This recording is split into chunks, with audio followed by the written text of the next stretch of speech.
Hello, hello, RoKStars. How's everyone going?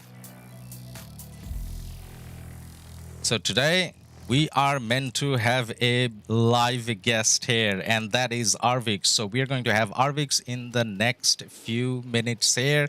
We're going to talk about his massive account. We're going to talk about how and why does he have nine T5 accounts, and how does he fund all of it, and why does he do this all together. And more importantly, we are going to talk about his project with 2489. What does he want to achieve in 2489? Why is he doing it? Can we join it? How to join it? And is it worth your time even trying to join it? Now, we are going to call ARVIX in the next couple of minutes, and then we are going to have him live, and you can ask your questions on the chat as well. TNVidQ, hi boss, hey man, how you going? TSN Lambu, hey hey. Thai N, hey, Fallen, Plato Gaming, finally woke up early enough to catch your stream. Hey man, good to have you here. So guys, we got some celebrities already here, even before I guess we get ARVIX in. So we got MIB, we got Plato Gaming, we got TSN Lambao. By the way, TSN Lambao and Plato Gaming, I mean, they got their own channels. Obviously, feel free to check it out when you get a chance. Kategat, hey, Lok Nguyen, Thorn, and M.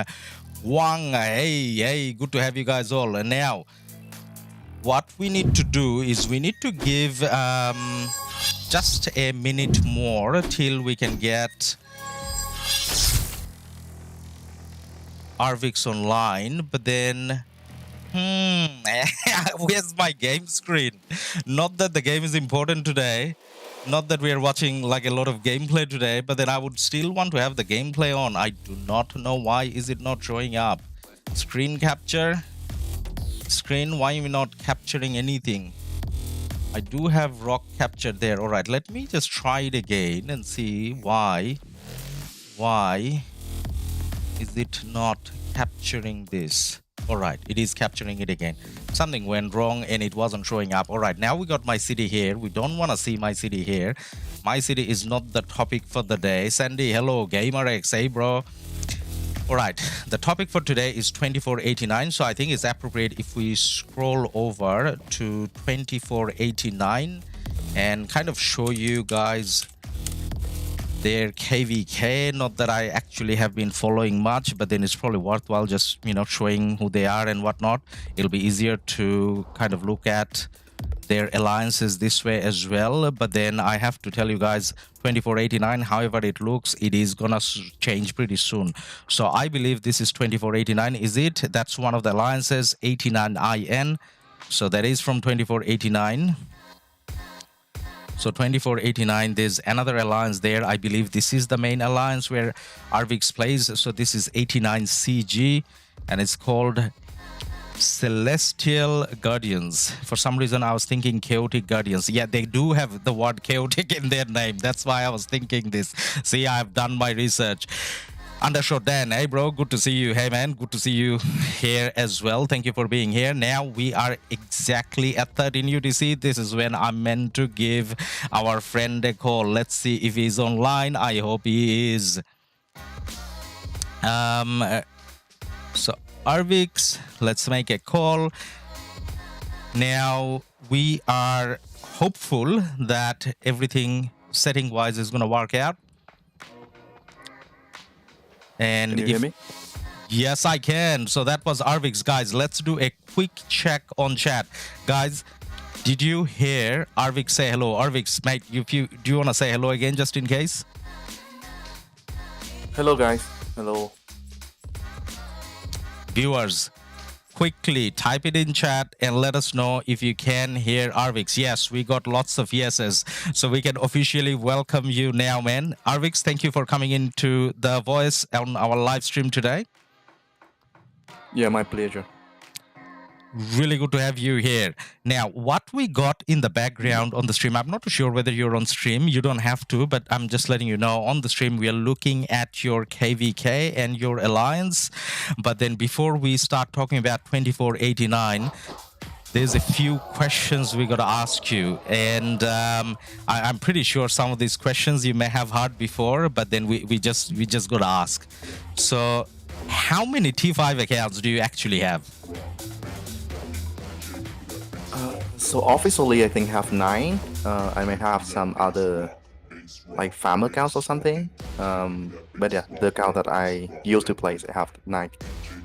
All right, so it's 95 accounts, and the other accounts that you're talking about, the farm accounts, they're not T5 accounts, right? Like you don't farm with T5 accounts. They're like normal T4 accounts, maybe. Actually, I have some like T5 farm accounts. Well, they are not really farm accounts. We still use it to play like OL Osiris League. But yeah, I just don't use them often. So viewers, I don't know how to deal with this guest of ours. So he got T5 farm accounts. That's the sentence I took out of it. So not necessarily farm accounts, to be honest. He did say that that's for, you know, Ark support and things like that. But anyways, so mate, tell us about this situation. So most people play with 1 or 2 accounts, not like 9 accounts. So what triggered you to go for all these accounts? So at the beginning, I had just 1 account, and then, but it takes a lot of time to grow like an account from scratch. So eventually, I got another account just to speed up like the development process. And then, after sometimes, I mean, I don't really know why I get to have more accounts, but one thing comes after another, and then suddenly I end up with so many accounts. I think because I like to play with others, I like to play with friends in real life and in the game also. So and I cannot play with them if like I have all my accounts in 2489. So I just have account migrating to my friend's kingdom and play that with them. So yeah. It's a little bit addictive to have more accounts. So yeah, now I have 9. So which account did you start playing in first? Was it 2489 where you started playing RoK first, or other KD? Was it another KD? So my first kingdom was I think 2143. But like there was a very big civil war there, and then I end up migrating with my friends in the same alliance to 2140, and but yeah, I spent a lot of time in 40, and also made a lot of friends there. So yeah, that's like my first kind of kingdom. That's good to know. And then from there, so that was 1 account you migrated. And then over the course of, I guess, the next, I want to say a year, because if you're talking about 2100 type or 21XX type kingdoms, then you have been playing RoK for about a year then, I guess? Right? I think it's almost 2 years. Almost 2 years. So I was bored at the time, and I saw a lot of Rival Kingdoms advertisement. So I decided to check it out. I remember like I had to stay late at night, taking night shift to take care of my newly born daughter at the time. Oh, congratulations! So, 2 years late, but still, yeah. So I checked out the game, and then it was very addictive and fun, especially when you have so many friends that you can talk with on like Alliance chat at the time. I was still very active on Alliance chat at the time. Yeah. So yeah, that's how my journey started with Rise of Kingdom. Well, now that you're playing in a lot of kingdoms, I'm gonna ask, other than 2489, obviously that's special to you. Other than 2489, which other kingdom did you enjoy playing the most, and why?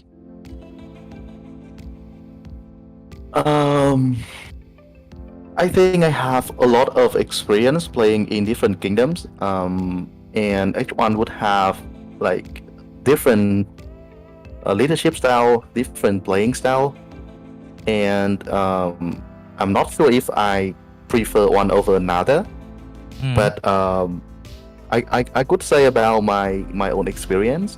For example, in in 1960, I was like very impressed by the discipline, by the way they understand the game mechanics very deeply, and the way they like optimize all the small things in order to gain like advantage on the battlefield. So that's what I remember the most about 1960. Other kingdom like 1818. I think I have like a lot of good friends there that we enjoy like spending time with and fighting together with the people there. And for 1648, I could say that's a kingdom other than 2489 that I spent the most of my time with. So we hang out in real life. We drink. We go out to drink sometimes. So yeah. 1960 is an amazing KD, obviously. So, were you part of the 1960 team that won the last Osiris League? I'm not. I'm just like I'm a substitute there. So to be correct, my account is a substitute there, but I didn't. I was not a part of the Osiris League team. I mean, even being part of the substitute in 1960, I would consider that as an honor. But then I gotta ask this, like, so in 1960, is there people that got better commanders and equipment than you? Because we looked at your account, that's like OP already. I think maybe Leopard and Dola. Yeah. I don't know much about others' account, but I think after like several sets of talented equipment, it's just like a little cherry on top. So you don't have, well, it's diminishing return, right? You don't get a lot of benefit after the first several talented set of equipment. So it really doesn't matter that much. Of course, like it will matter a lot if you are the rally or garrison leader. But for playing on the field, it's more about making the right decision and your like micro skills. So yeah, I find that like most people could play like very well if they have like I think mixed legendary and epic sets of equipment, especially if you choose the right type of stats, defense or health you want to go with. So that should be good enough. I guess. Well, I gotta say thank you to Captain Jack. Captain Jack, thank you for the 10 gifted subs. So, guys, I can see a lot of chat on the chat. I guess a lot of questions on the chat. So, guys, I am going to read out the chat a little bit later. Obviously, we got a guest, so I'm gonna ask some of the questions. But keep typing your questions because I'm kind of having a read of it, and then I will be asking some of them to RoKStaR later on. And Captain Jack, thank you again. And the guys who got the gifted sub, don't forget to mention a thank you note to Jack as well. So coming back to the questions, RoKStaR, sorry about that. So in terms of I guess 1849. So how many accounts have you got in 1849 at the moment? In 18. I mean, sorry, my bad. 2489. So many numbers. 2489. So how many accounts have you got in 2489? So I have 4 accounts in there. Are you playing I don't all want of to them play actively? All 4? So there's one account that I spend the most of my time playing with. Big ARVIX. Not crazy, not crazy ARVIX, the one that's 500 million pound, not that one. So this account is very good for Archer Rally. Yes. So we need Archer Rally. This will be the account that runs it. Other than that, this is not this is the biggest account in terms of power. Yeah. But Big ARVIX has like slightly better equipment, so I enjoy playing it the most. So each one of your accounts in 2489, they're specialized in different things then? Is that how you went for it? Like one specializing one for Archer, one for Cav, something along those lines?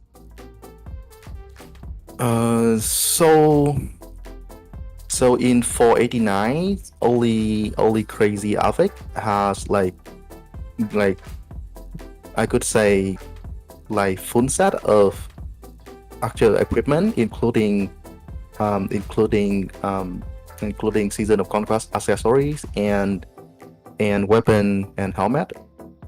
For other accounts, I choose different commanders for each account to have golden hats on, so that like they can play different roles in battle. Like in the current meta, because field fighting is very important, all the accounts need to participate in field fighting as well. Of course, when you are the rally or garrison leaders, you have to sacrifice like 1 or 2 matches just to run rally or garrison. That's what summarize it. Yeah, no, it does definitely. So how many hours do you spend a day kind of trying to manage all 9 accounts? So say for example, if all of your accounts are in KvK, how long does it take for you to kind of go around and do the fighting in each one of them those accounts?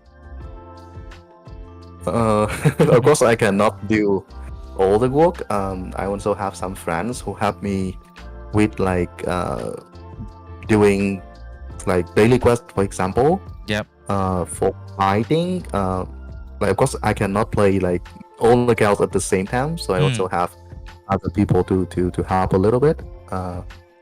Yeah.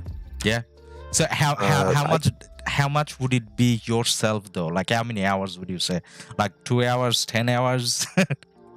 Like how much time personally do you have to spend?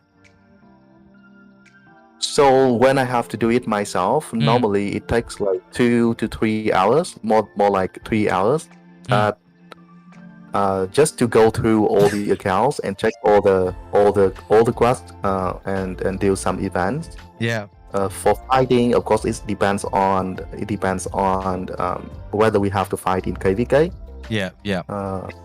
If it's like a hard KvK, I prefer to have my accounts like online all the time, just to run like rallies and garrison. And it also boosts the morale of people, because it only helps when people see like the leader be available on the field or active like inside a flag. So that's very important. Yeah, no, definitely. With well, in terms of I guess time spending, you kind of covered that. Now, one other question I kind of have to ask. So, like, I struggle with maintaining my 2 T5 accounts. So one of them I spend a little bit. The second one, I just can't afford, like, I guess, spending much on the second one. I just buy the what's it called, gem supply, and that's it. So in your case, managing 9 top T5 accounts across multiple kingdoms, like, is it okay for us to ask how much does it cost? So there's one thing about my accounts is that I try to play them like each one is my main. So that's why I don't have any kind of like main account. I could say that like all of them are my main accounts. But like I said, right, I have one favorite account that I play the most with. And that's the big ARVIX, right? Yeah. No, not crazy. Yeah. Crazy ARVIX. Big ARVIX. Big ARVIX. Okay. Yep. So yeah, going back to Sorry, go on. Yeah, and to be honest, I don't know exactly how much I need to spend. I'm also hesitant to look at any kind of exact number, because, well, it hurts. Yeah, it definitely hurts. It's probably best not to look at it. So the other day I saw a video from Dragothian, like a couple of months ago, I think he was showing us how to actually count how much you spend this away. I'm never looking at it though, because if I look at it, firstly, the wife is going to kill me. Secondly, I may have a heart attack, so I'd rather not. Yeah, same to me. But then in terms of the accounts in 2489, at least, like the 4 accounts that you got, you max Crystal Tech on all of them during KvK, right? Like it looks like you do based on the kills.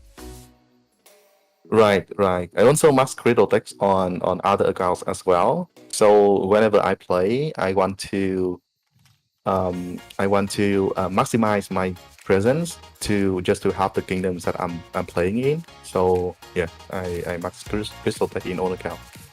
Madam, I got a question from the chat that I feel like I have to ask you. Are you Elon Musk by any chance, like using a voice filter? No way. No. Well, you're not too far off based on all the accounts that you got, and the kills that you got. You must be spending heavy on all of them. Now, in terms of the project in 2489, so now that we know that you play in 1960, and then obviously you're impressed by what they do. This is what you mentioned earlier. So are we looking at creating something in the 1960s style, or do you have like a different vision for 2489? Tell us a little bit about it. So actually, I'm a pretty like serious and competitive person. Even if it's about like playing games. So I just want to improve every day. Whether it's about like the leadership style or like fighting capability. So like one purpose of having so many accounts is to like experience different style of leaderships from different kingdoms, and also learn how they run the alliance, learn how they fight, learn how they organize. So I really admire what like 1960s doing. But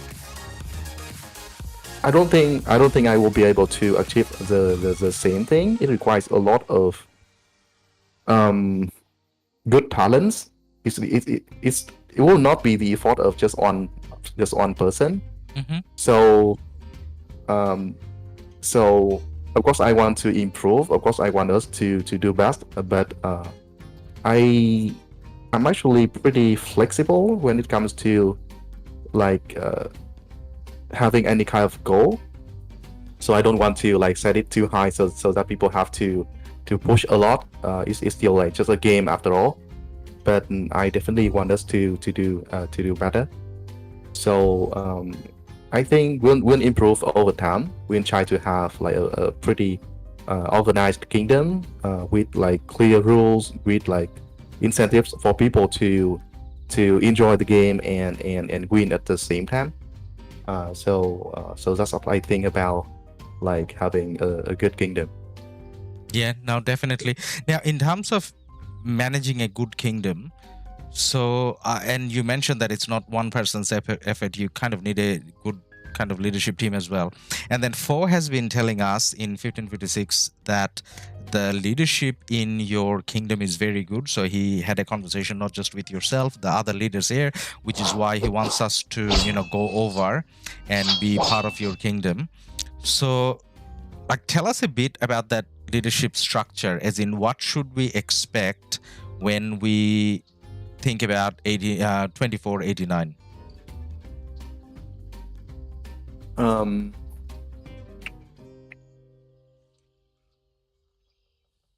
So I think so regarding the leaderships, so I think sorry, go on. Yeah. I think it's about fairness. Yeah. Yeah, it is. It is definitely about balance. So I think what I'm trying to ask more is, actually, let me ask the same question in a different way. So from your side of things, personally, what are the leadership aspects that you're enjoying whilst leading 2489, and what are the things that you find challenging? in 2489 in terms of a leadership point of view? So I like people. I like good people, and what gets me happy the most is to see people like kingdom members to also improve, like to like from the very early days when we didn't even know about like didn't even know how to make a ball to right now, like get a lot of experience fighting on the field, following markers and orders. I think that kind of journey, like the journey of getting people like improve and play the game in a much better way, it's a thing that like keep me excited the most, and it's also the reason why I want to improve not only myself but also the kingdom as well. I like to see it like developing over time. So the challenging aspect, I think, well, because we are talking about people with like vastly different background, right? So let's say in real life, when you run an organization or a group with a similar background, it could be much easier. But this is a game. There's no one to pay you to do stuff, and people come from like all different background, all different culture. So it's hard. It's hard to get people aligned, and the game only gives us like a very kind of limited system inside the game for us to do so. But on top of that, I think like I think Rise of Kingdoms players have come up like collectively with like a lot of knowledge and effort regarding how to like manage like a kingdom. So I think and we are improving as a whole as well. So but there's still a lot of challenge in dealing with people in general, not only in this game but also in real life. So that's the most challenging thing. That's definitely a good answer, man. And I like that part about I think what you mentioned about having like different people from different backgrounds living in different parts of the world, different age levels, different personal preference and everything. But then when there's a KvK, being in a kingdom where everyone kind of comes together, and the fact that you enjoy leading those people and taking them through the game mechanics and leading them in the battle, so that's definitely good. And I actually have a question from the chat that I want to read out. So what's your opinion, ARVIX, on having a YouTuber in your KD potentially? So if when Foes Group comes in, then I'm kind of looking at coming in as well. So there's some KDs enjoy having a YouTuber who can promote them. Some KDs are kind of annoyed at a YouTuber kind of streaming everything they do. So what's your take on that? Am I welcome, or should I not come, or what's your call on that topic? I think making content is a part of the game as well, because of course people want content, people want knowledge from YouTubers, from videos, from streams. So that's definitely necessary for the whole community to grow. And I also like watch a lot of streams and videos like from you, from Chiskun, from other YouTubers as well. Even some like local Rise of Kingdoms YouTubers. So I find it very useful to have like I could say a mechanism so that we can like show more about how we are in the game, right? I think like in-game chat is not enough for like socializing, interacting. So YouTube could be a pretty like useful mechanism to do that. But it also comes with a lot of messy things because it is amplified communication. It's amplified like what you show, a lot of like edgy kind of situations. So let's say if we play well, then yeah, it will be great. But if we play like badly, then well, people would see and judge also. Yeah. So, but like I said, it is a part of the game. We gotta go with it. But also at the same time, we just need we need to make sure that we have the right people. We have the right and people here includes like YouTubers as well. So we are being like extremely careful with like recruiting not only people but also like content creators. And I think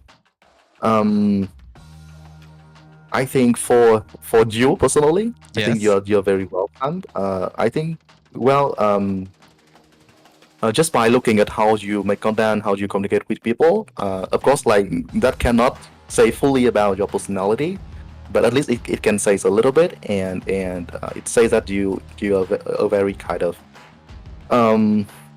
what is the right word to use? You cares about people. You cares about like doing the right things. So that's what matters. Thank you. That's I'm gonna take that as a compliment, and I'm gonna take that as an invite as well. So just confirming on that. So say for example, every KD has their own rules and everything. So I'm playing in 1365 with one of the accounts and 1556 in that with the other account. Now with both accounts, there are rules, like as in you shouldn't really be streaming without a delay. So say for example, the standards that bigger YouTubers have set. Say, for example, Chizgul streams his own KvK, and then he will be doing it with like a 3-minute delay. So with that 3-minute added delay, I'm not necessarily revealing the strategy. Viewers can see it 3 minutes later, but then he's still streaming, and that's what I'm kind of doing as well. But then when it comes to Ark, obviously that's a bit more sensitive, so I'm obviously not looking at streaming our own Ark matches and so on. So the question then would be, are you happy for me to stream our KvKs with a 3 minutes delay? That's the question I got asked, right? Because YouTube is like my thing now. Yeah. So logically speaking, I think 3 to 5 minutes delay should be good enough. Yeah. Because right now, I don't think there's any kind of like hidden strategy, right? People know about, let's say, like when top kingdoms go against each other, they know about like well, own strategies. Let's say that. And everything will be shown on the battlefield. So I don't think like hiding would be very useful. So that's about like tactical kind of events happening on the field. Of course, for some other type of strategy, for flag, for fort drop, for example, that is very sensitive. But I think like with enough delay that should solve the matter. But you are right that like for like there's still like some other things that are even more sensitive. Yeah, Ark of Osiris Lake, and we actually don't stream our own kind of like Osiris Lake matches. Yes. or change. Yeah, that's a disaster. Like if you try to do that, then you're actually giving away the whole strategy, because there's differences in strategies when it's come to Ark, whereas it's KvK. I mean, 3 minutes later, it's kind of obvious what you're going for anyway. So that kind of makes sense. Thanks a lot for that explanation, man. Now, in terms of, I guess we covered the YouTuber requirements, I guess, in terms of knowing what you're doing and understanding the sensitivity side of things and being respectful and so on. But then when it comes to players, so this is what Fo told us. So we had Fo earlier on live stream as well. So Fo kind of answered some of the recruitment questions in a way. But then on Discord, Fo gave us, I guess, more details, which may not have been covered on the video. So basically, the understanding I got from Fo is we want to make sure that people that are coming with Fo in 2489, all of them can max Crystal Tech. And when I say max Crystal Tech, what he meant is not necessarily buying all the bundles as they come, but someone who is actually going to invest some in Crystal Tech so that buy Kingsland, you're looking at having 7 marches. So in a way, that's how he kind of explained it to us for players that he doesn't really know. So what's your requirement side of things? Is it something similar, or like, do you want to tell us a little bit about your requirements, I guess? So I think it's kind of the same thing as recruiting people in a company. You always want to raise the bar. You always want to get like people beyond the standard, so you can grow the company and have like a stronger kind of set of people over time. So for people for existing like kingdom members in 89, we don't have that requirements. I mean, we still have like many F2P players. We still have people who are just like low spenders. But for this round of recruitment, we want to bring like fighters with more fighting capabilities, and it's also a little bit related to the capability of spending. So, but it's not only about spending. I think, well, logically speaking, it's more about like carrying your own weight. So let's say if you're a high power player, you are expected to fight according to your level of power. And let's say if you don't spend, then it would be pretty hard for you to keep up in a hard KvK when you have to go again like other people with maxing crystal text also. So it's just for the best preparation, because when we onboard a lot of people, we expect that we will fight like much more worthy opponents as well. So like let's say if we recruit like low spending people with high power, I think they will not be able to keep up with the requirement, with the target that we place on the whole kingdom. Yeah. And I think after like maybe 1 or 2 seasons, they would feel bored as well. Yeah. They won't feel bored anyway, and they would migrate out. So it's just to save some time from both sides, and to have a very clear kind of and to have very clear information so that people are well informed when they want to come. Yeah, now that definitely makes sense. So, Madam, if I wanted to kind of summarize that, then it would be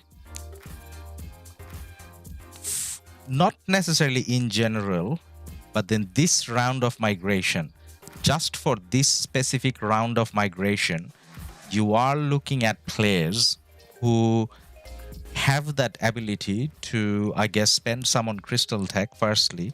Secondly, in terms of their stats, you're looking at someone who can spend and get dead troops and kill at the same time based on the power level. So say, for example, if you're over 100 million power, then obviously your expectation, I mean, the expectation on that player to be able to come in has to be much higher than someone at, say, 60 or 70 million power, right?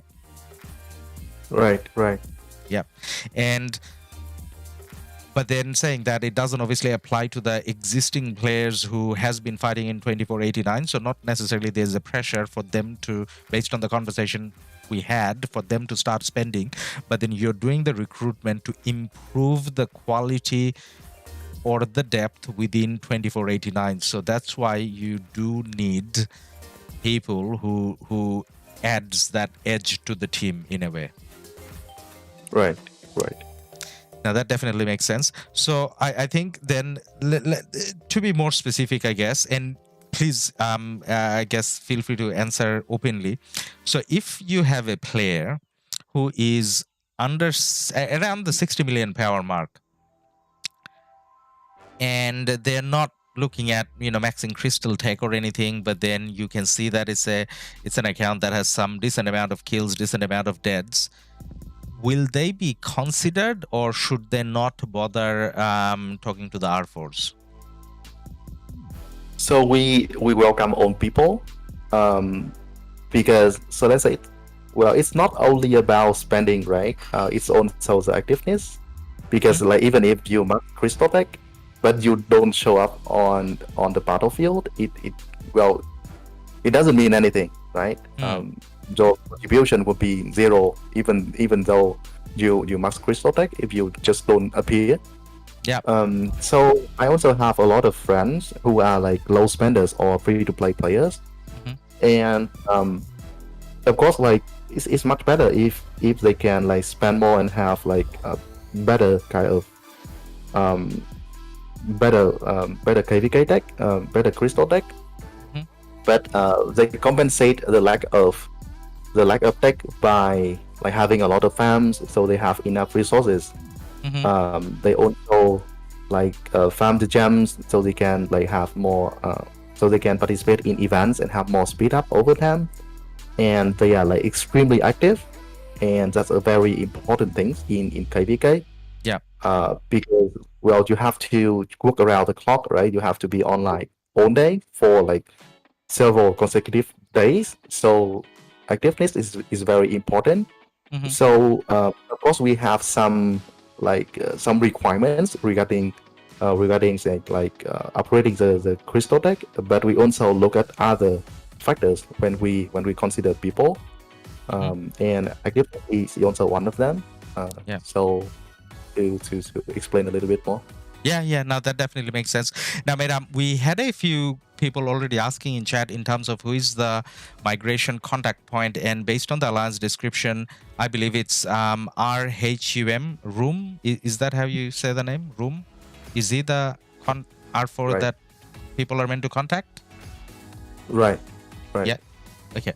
So, guys, viewers, there you go. So the R4 RHUM is the point of contact for in-game chat if you want to see whether you are interested and whether you kind of qualify and whatnot. But then based on all the conversation that we had with Fo and now with ARVIX, I'm going to say that unless you have very good fighting stats regardless of your spending situation, so unless you have very good fighting stats, deaths and kills, I mean, don't bother. But if you do, then you can get in touch with Room, because based on the Discord chats that I have been about 2489, the migration process is very, very restrictive. So they're not looking at necessarily becoming a big imperium just like that, but selective recruitment to make sure that the kingdom slowly progresses. So if you're a big fighter, then do get in touch with Room. Otherwise, don't bother about it.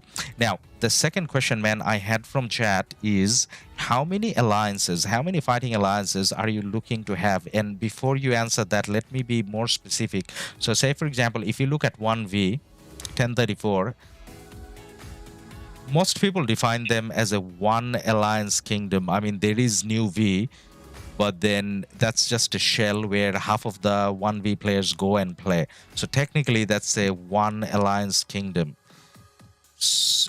On the other hand, if you look at, say, 1254 or 1365, you got four fully solid alliances, plus maybe a fifth alliance that's more like a support alliance. So what's your plan? How many proper fighting alliance are you looking at having at 2489 after this migration? So we plan to have two. So there was a lot of discussions when it comes to how many fighting alliance we want to have.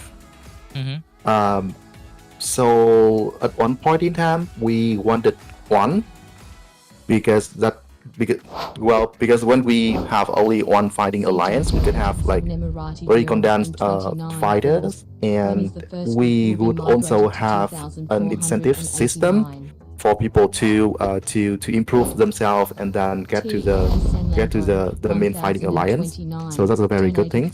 Yeah. But at the same time, I think that will be very difficult for one alliance kingdom to grow the second fighting alliance when you are like basically done with like having one like great alliance, one great fighting alliance. Let's say if you want more, scaling that single like fighting alliance is not easy at all, right? Yeah. You cannot just like bring more people in just to replace existing people, because you have like just so many alliance slots. And whenever you want to bring like someone better in, you also need to sacrifice someone else. So scaling, like scaling the total fighting power is pretty hard. But at the same time, let's say if you have like a second alliance, and then you can basically add more people without having to sacrifice a lot, right? Because you have like double the number of alliance slots. But it also requires more people in the leadership. It also like requires more, I could say, management and a lot of like recruitment effort, because like then you have to manage double the slots. So sometimes like I think we might not have two full fighting alliance, but we are trying to speed up the kingdom development process a little bit by aiming for two fighting alliance, and eventually I think we'll look for filling up two fighting alliance with all the slots. So that's what we are aiming for. Okay, so if we are looking for two fighting alliances, then we are probably looking at becoming a little bit bigger than New V. Is that, I mean, not New V, I mean 1V, 1034. So how many fighting alliances does 1960 have? Is it one or two? How do you guys define it in 1960?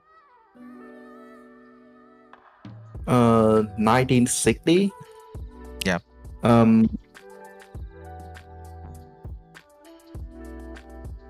Well, it really depends on the definition and the relative difference of like fighting power, fighting capabilities between two alliances. I still see 1960 as a kingdom which have two fighting alliance, but of course the fighting capability of the second alliance is not that much as the first alliance, 60 GT. Yeah. So other people mentioned 1960 as like a kingdom who has only one fighting alliance. I think that's okay as well. Just depends on how people see it. Yeah. So are we kind of looking at then a similar model, like as in having, so the specific question that I'm trying to ask is, so are we looking at, actually even before that, so 89 CG being the main alliance, are we looking at 89 FW Shell becoming maybe like a second alliance? Is that what we're looking at? Yeah, that's right. Okay, so if, let's say for example, 89 CG is 14 million power at the moment, I mean 14 billion, and then 89 FW is 5. So let's say for example next KvK, when we're heading into the KvK, at the start, are you looking at two 12 billion alliances, or are you looking at one 20 billion alliance and one 8 billion alliance? I think we will have like two 12 billion powered alliance. Yeah. Something like that, maybe more, a little bit more, but hopefully more. Hopefully 215. Why not, right? Like 215 billion alliances, that'll be nice, man. So on that topic, then, are we looking at, and this is something you may not even have sorted out yet, but then just in case, if you have between you and 4 kind of decided, so next Osiris League, are we looking at going with one team where we have all the biggest players, or are we looking at splitting and making 2 teams?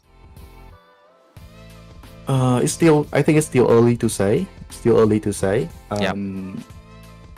I think we'll know more when we get closer to the next season of Osiris League. But I think the most important thing is the chemistry. So like having own strongest players might not be the best idea in my opinion. Yeah. It really depends on how you like synthesize with others in a match. So we will choose based on I could say the total Pool of players. Yeah, the total capabilities that we can bring to a team just to maximize the chance of winning. Yeah. And then, I mean, in a way, so if you look at it, in a way, in 1034, 1v is obviously making sure that they got one team, which is 1v, which is, you know, the strongest wins everything.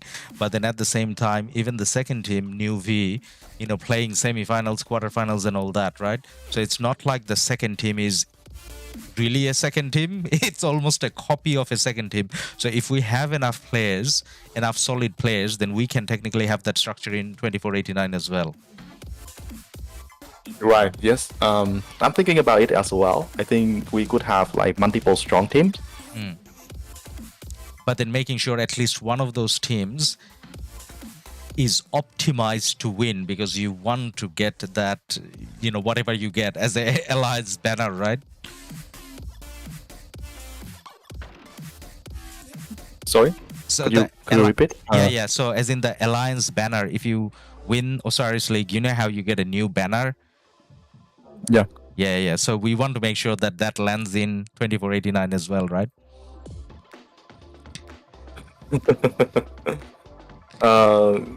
Well, I hope so.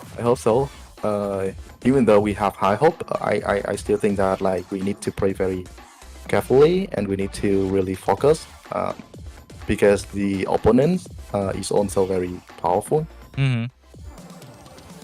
So you got 2 more matches. So you got the semi and the final. Well, I'm saying 2 more, assuming that you win the next match. In the next match, you're actually quite favorite to win based on the odds in the league betting situation. So, you know, all the best with that. Now, I got a couple things from chat that I have to read out in quickly. So the first one is T.S. and Lambea. Thank you for your donation, man. So T.S. and Lambea is saying, sounds like you have very good plans, quality over quantity. Best of luck to your future success. So that was a $5 donation in your honor, ARVIX. So thank you, Lambea. And then Captain Jack, thank you for your donation as well. When is the first group that can migrate to 2489? So if, say, for example, in 1556's case, we're just starting a KvK, so we are looking at probably migrating over, as in the 4 group after our KvK. But then how long till your current KvK ends? And when are you looking at letting the first few players in? ARVIX. So we have around 2 weeks until our current KvK ends, and we will be able to welcome new members, I think on 29. Yeah, 29. 29th. All right. So Captain Jack, there you go. 29th is when the migration door actually opens.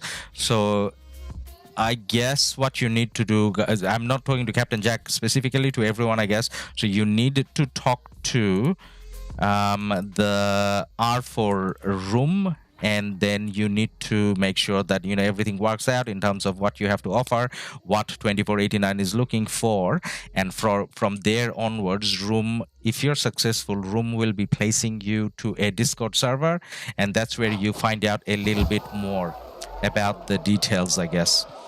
Now, I think the next question kind of that I want to ask you, ARVIX, is about the Ark side of things. So you have been watching your opponents obviously closely, but then are you kind of looking around in other realms as well? So how closely have you been following 1v or JST, for example?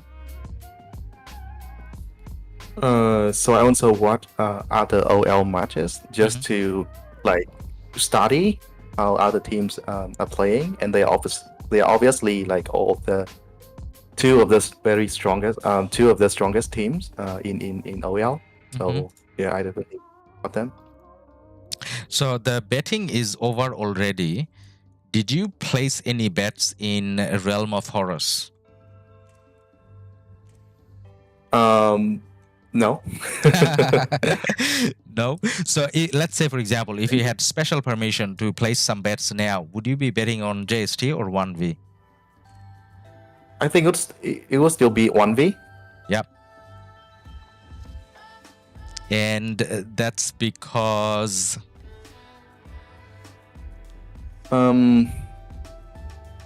maybe just because I like 1v more in Osiris. But I think JST also have like 50% chance of winning. So we still need to wait to see. Yeah. Now, one of the big matches that we are not for this season, but next season, one of the big matches we're going to have is probably 60 GT versus 1V, right? Because next season 60 GT will be in the first realm, as in Horus, right? Yeah. So in that situation, 60 GT versus 1V, like I know you're biased, but still asking, which team do you think has a better chance of winning in an Ark match, 60 GT or 1V? So I think first of all, let's say when 60 GT enter the first realm of Horus, a lot of people would have to say goodbye to the current approach of placing bets, like insta bet on 60 GT. Yeah. Because at the time, realm of Horus won't be like much more interesting because we won't see all the powerhouse in that realm. Yeah.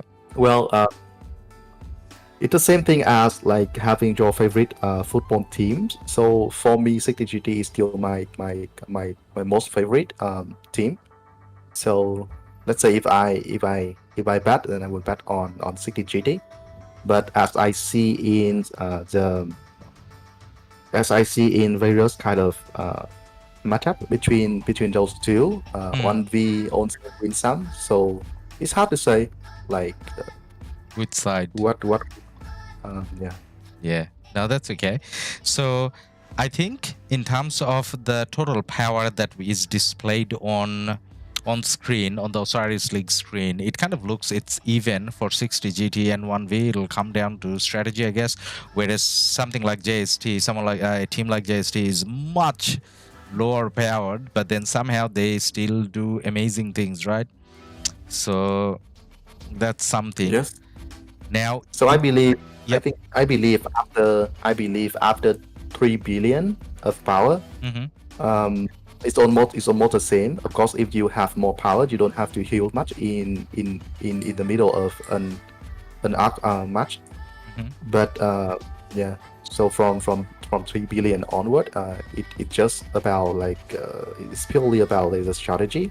Yep. And the gear and the commanders and the tactical cone in a match. How do you play like how do you feel fight at mid, for example? So yeah, normally I would not just based on like power alone. Yeah, now that makes sense. Made-up, so just looking at your realm though, so now we are talking about Sobek.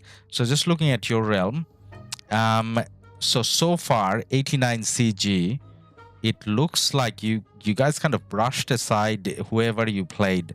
The closest match I can see is 54,000 versus 19,000. That's the closest. So with that situation, how confident are you? Let's put a percentage.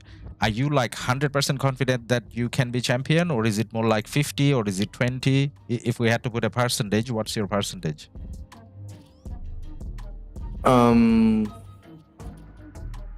I think maybe 60%.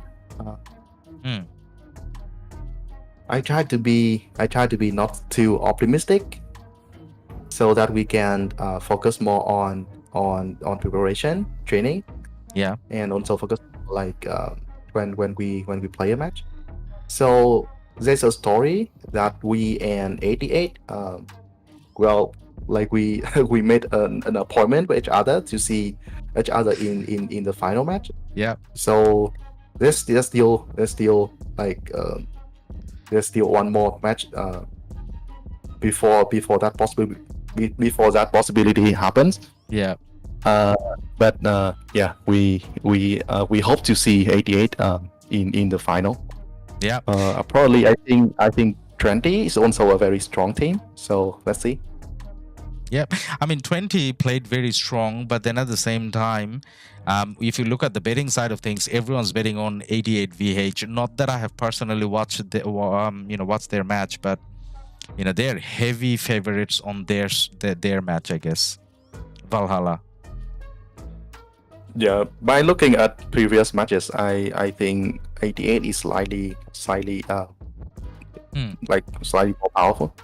Yeah. Mira, there's a couple questions that came into chat as well, so I'm gonna you can make these answers short. Like I have been asking you very long questions. So the first one is from chat. If you're okay with it, telling us, what do you do for a living?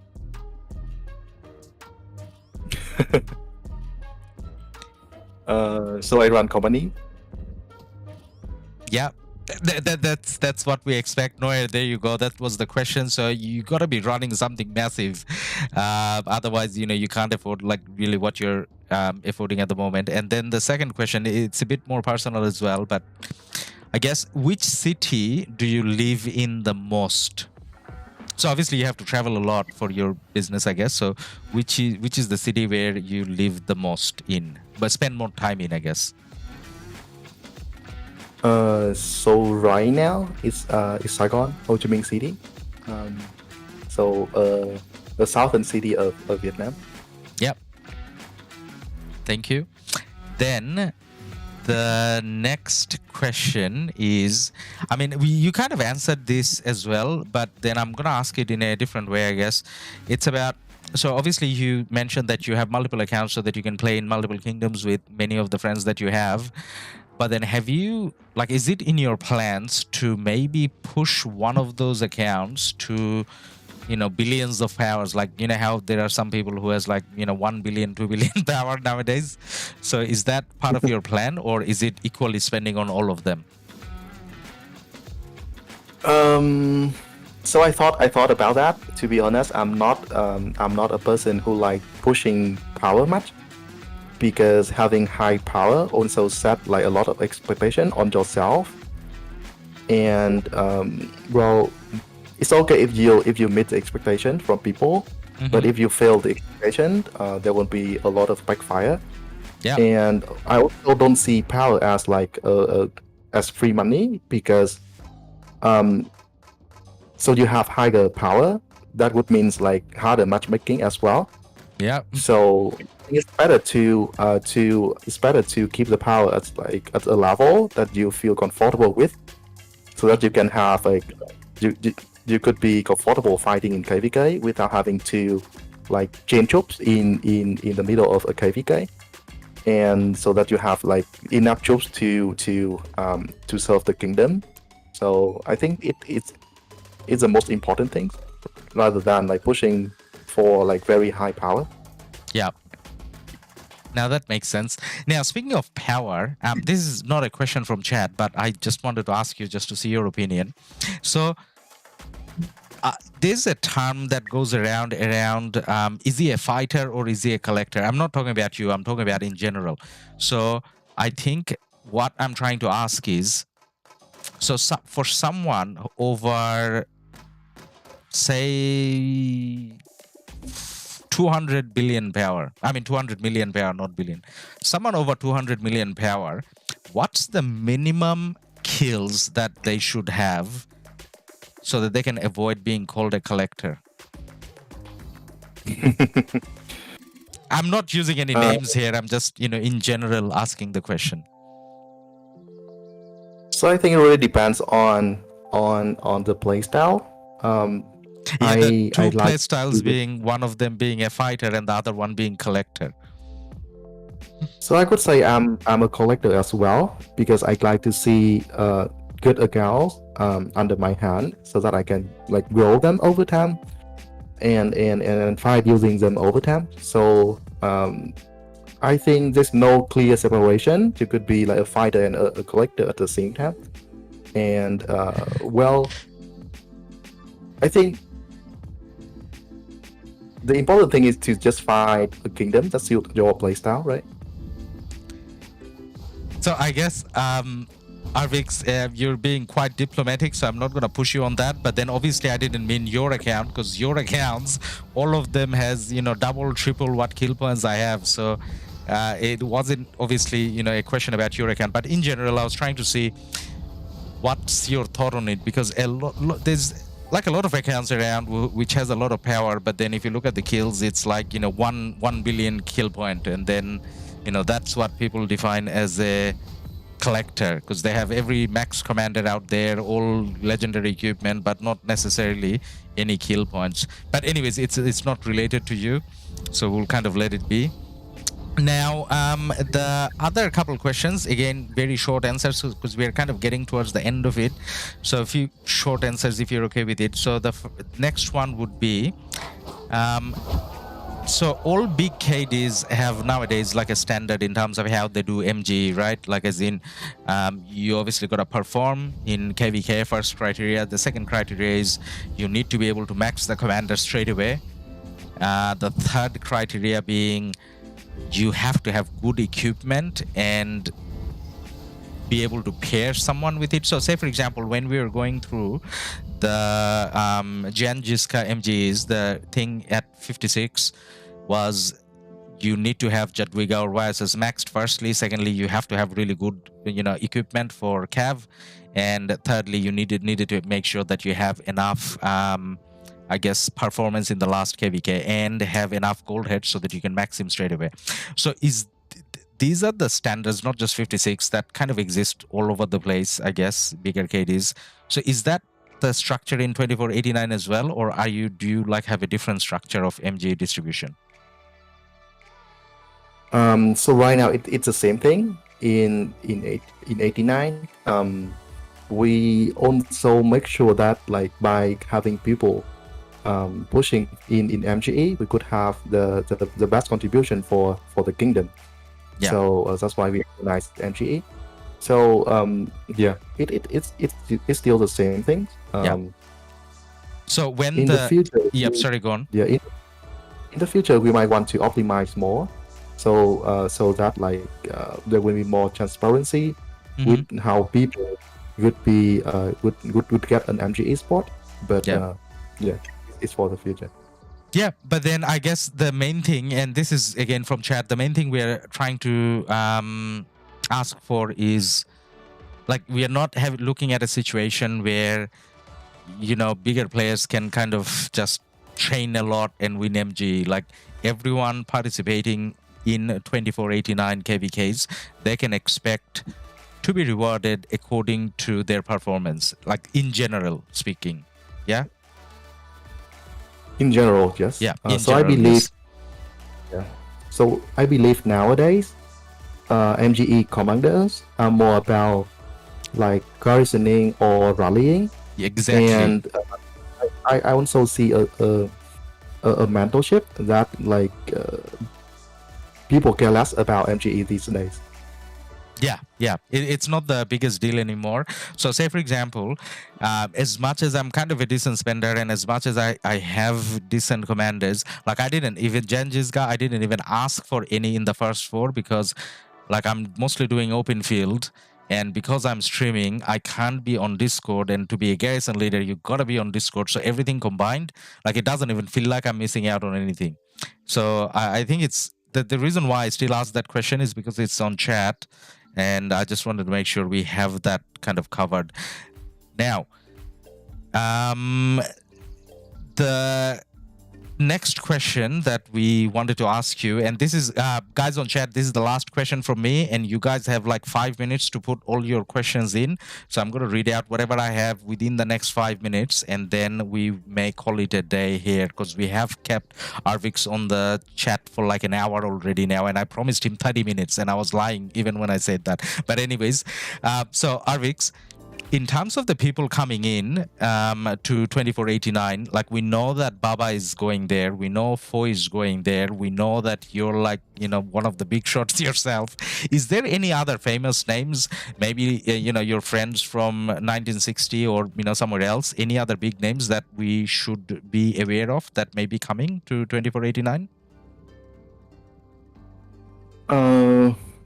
I think it's still early to say, and from now to the moment when people like come over, there would be some changes as well. So I would not like confirm the names on the stream unless like just to make sure that like there's no confusion if there's any change happen. Of course, but then like without disclosing the names, there should be some big names that we may eventually see in 2489 after this migration? I think there are no other big names in my opinion. Just some other friends from like 1818, for example, that come over to play with me. So yeah. No, sounds good. Now, ARVIX, that's all the questions that I guess I had for you, and I'm going to maybe read through the chat and ask one or two. But then, is there any message that you have for newer RoK players?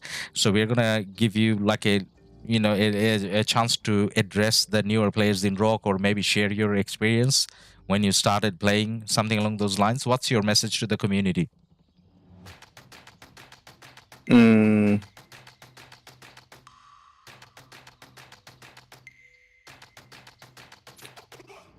Well, I think this is a fun game, and it's addictive. So let's say if you haven't played, maybe you should not play. But if you have played already, then yeah, I think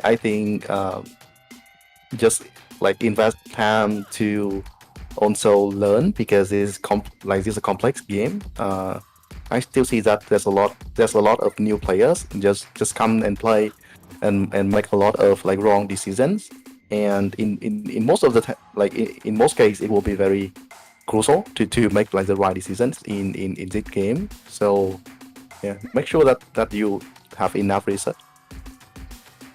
Yeah, definitely, that's some good advice. Now, one other question. So I kind of read through the chat, and it looks like we have asked most of the questions that people were kind of trying to ask you. So there's one random one there. Rank the top 3 anime of all time based on your preferences. So I don't watch anime, to be honest. I read manga, but I don't watch anime. My favorite manga is, of course, One Piece. Yeah, with that we can tell, obviously. And what's the second and third? I don't have the second favorite actually. I read many, but I think I had to stop reading since like several months ago, just because I don't have enough time to do that frequently anymore. Now that's fair enough. Madam, there's one other question that's quite interesting. I should probably ask this. So was there... Sorry, I want to correct a little bit. Okay, yeah. I said earlier about 1818. Some of my friends in 1818 will come over. But it's not about 1818 migrating. Only that they bring some of their second accounts to Yeah, now that makes sense. Thank you for the clarification. In most cases, guys, so even when, say, for example, Fo has a lot of accounts in different KDs, you have a different accounts in many different KDs, and it's not about, necessarily just bringing your main account. So if you have multiple accounts that can play as the main account, so that's what ARVIX was referring to. Now, one other question that I got to ask, and this is ARVIX, I promise this is the last question. After that, I'll let you go. So was there a time when you dropped 79 gold chests through 4 of your accounts in 2489? So you ask when, right? When is the next? No, did that actually happen? Like, one time did you did you drop 79 Oh, gold chests? yes. So well, it's not something too crazy. So 79 is not crazy. 79 gold chests, man. no, I mean it just happened to be at this like on the same day because like there was KvK bundles at the time. There was a lot of other event bundles. Yes. Because there were so many like good bundles that appear at the same time. So it can be that many. So I normally, well, sometimes I do a lot of gold chest drop on Friday because that is the day when you have like the most event. Mm-hmm. The actual event that you spin for materials and blueprints, for example, appear like start appearing on Friday. Yeah. And some other events too. So yeah, I mean I will buy those bundles anyway, but sometimes I just like do it on the same day, so that people have more things to talk about. I guess that's nothing. 89 gold chests in one day is nothing. That's ARVIX for you guys. So yeah. Oh, before I say bye, so one of the things that people actually, not in this chat, but in general, people ask quite a bit is, so if you have two kind of alliances, are you kind of looking at least having one alliance still during the Asian time zones? So say, for example, doing alliance event Ark and things like that around the 13 UTC mark rather than the US and the UK time, which is like 16 UTC or 20 UTC-ish. So is that a thing? Like what I'm trying to ask is, say for example, I myself, I live in Sydney, so my time zone is fully Asian. So it doesn't matter what the language is. Out of the two alliances, if one of them is going to be on an Asian time zone when you do Ark and alliance events, I would want to be in that alliance. And then someone coming from the Middle East, for example, would want to have their alliance events, like be in an alliance where events and things like that takes in a later UTC. So is that going to be like a thing in 2489, like two alliances, one catering for Asia, one for Europe, maybe something like that? So 89 is always an international kingdom, and because you played in 556, I think you are familiar with like how an international kingdom runs as well. Yep. I believe there's a sweet spot for events, for alliance events, which is around 15 or 14 or 15 UTC. Yep. Or some other events like Ark, I think people would have like different shells, different alliance shells to play in. So it really depends on the group of people that play in an alliance, right? They can find a good time for their group themselves. Yep. So it's not something too different compared to other international kingdom. Yep. Now that definitely makes sense. So the guys that you were asking the questions about time zones and all of that.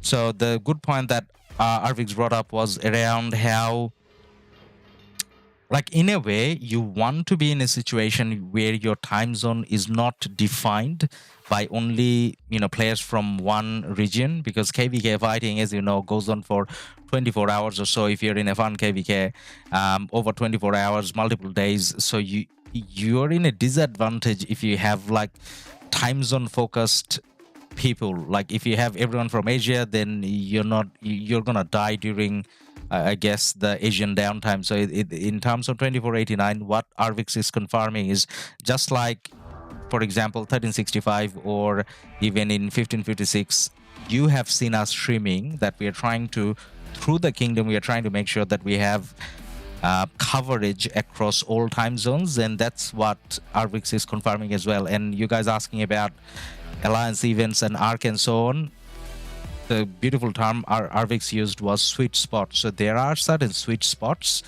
where, say for example, in 1556 the alliance that I'm in with for now, half of it is from Asia, the other half is from USA and Middle East. So how do we fight? Well, there's that time zone around 14 UTC-ish. For whatever reason, on the weekends at least, that seems to be the time when everyone can be online, and that's what we go for, and that's what RoKStaR is saying as well. So if you're interested about 2489, you don't need to worry about, the time zone and all that. Any big kingdom is all over the time zone in terms of, players they're from, and that's what being catered for, kingdom buffs and whatever. So anyways, that's all the questions that I had for you, RoKStaR, and thank you again for coming in today. And I apologize for taking up 40 minutes more than what I promised initially. But then you kind of had to see that coming, right? Like, you're a big player with many accounts, and we obviously want to know a lot about, your playing style and your project with 2489. So thank you again. Yeah, thank you as well for inviting me. Yeah, it was a very good chance to share my thoughts and my share my thought with others. So thank you. You're welcome. All right, mate. I'll talk to you later on Discord, and bye for now. Okay, see ya. Talk later. Bye. All right, guys, that was the call with RoKStaR. Now, I did promise him just 30 minutes because Saturday is his time with his family. He wanted to do it on other days, but then I was kind of busy on other days, so this is the only time that we could find. But it was pretty good that he kind of, stayed on and asked all the questions. Now, throughout the stream, you guys asked a lot of questions, which he kind of answered earlier already. So I didn't want to ask him the same questions again. So if there's any specific question that you wanted to ask and you kind of missed out on, feel free to ask now. And based